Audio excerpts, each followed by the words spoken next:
సంగారెడ్డి జిల్లా మునిపల్లి మండల కేంద్రంలో మండల పరిషత్ మునిపల్లి కార్యాలయంలో రిపబ్లిక్ దినోత్సవాన్ని పురస్కరించుకుని జాతీయ జెండా ఆవిష్కరణ జరిగింది. ఈ కార్యక్రమంలో ఎంపీడీఓ అంజయ్య, పర్యవేక్షకులు రామలింగం, ఎంపీఓ ఆండాలమ్మ, కార్యాలయ సిబ్బంది, ఈజీఎస్ సిబ్బంది పాల్గొన్నారు.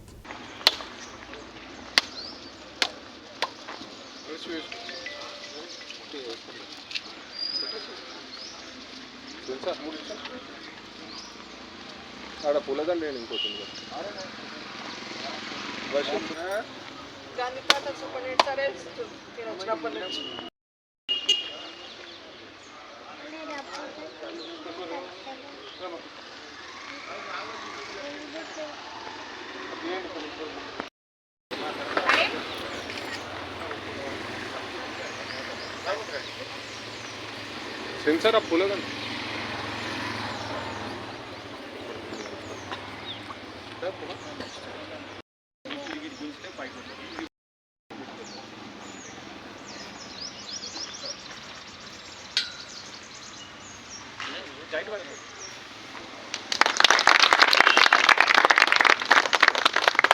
సరేనా సజ్జి?